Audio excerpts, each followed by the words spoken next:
All right, so there's something I forgot to talk about, which is OTC sales, okay? Because based on what happened with Mantra, OTC sale was meant to look as if it's a bad thing. It's not.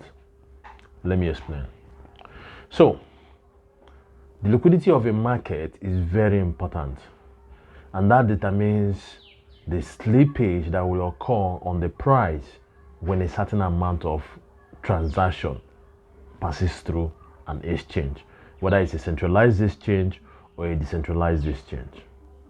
So if the liquidity of a coin if a token or an asset is say $1 million, and you do a buy-in of $10 million, a huge slippage will occur in the price, and it will pump it up in a very big way.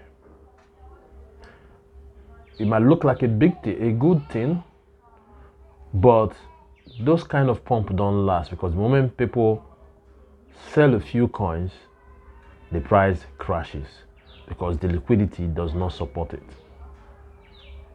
Are you get what I'm saying? Are you get what I'm saying? Same thing with when a coin does not have enough liquidity and somebody dumps on the coin, it creates a slippage that tanks the price because it does not have enough liquidity to handle it.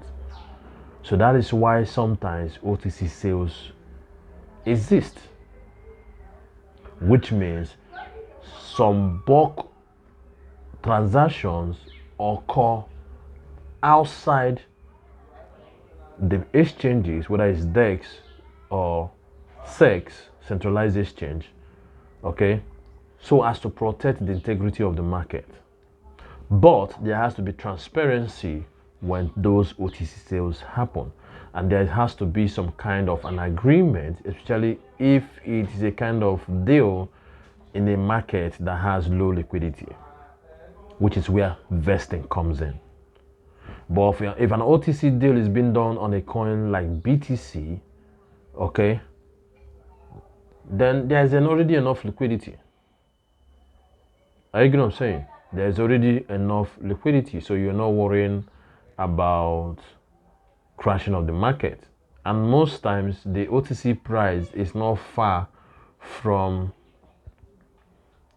the price in the market.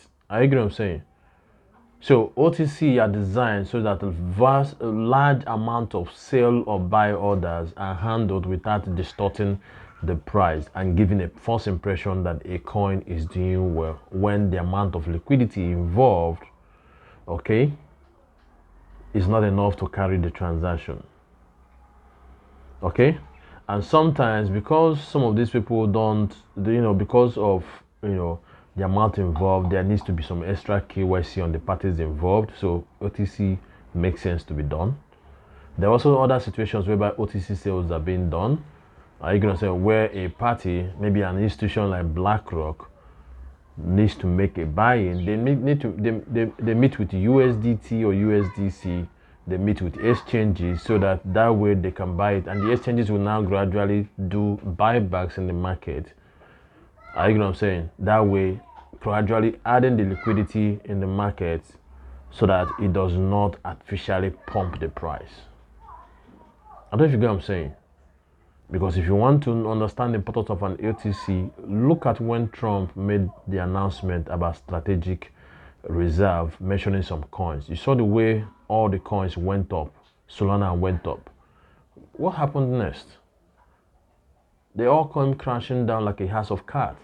Why? Because the liquidity, the amount of money that came in was so big into the market that it caused a ripple effect that at the end of the day balanced out and everything came crashing down because the liquidity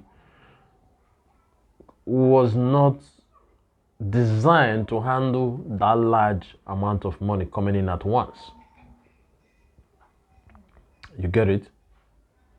Okay, but if it was done through an OTC deal, it won't pump that way. Rather, the exchanges will gradually buy in at different price points after the deal has been concluded behind the scene, and the buyer has gotten his coin.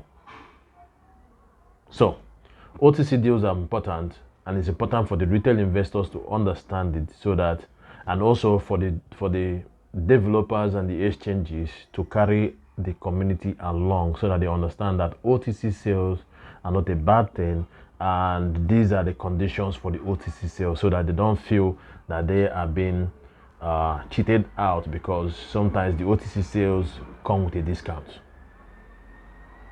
All right, guys, that's it for this video. Thank you guys for watching. Till I see you guys next time, take care and bye for now.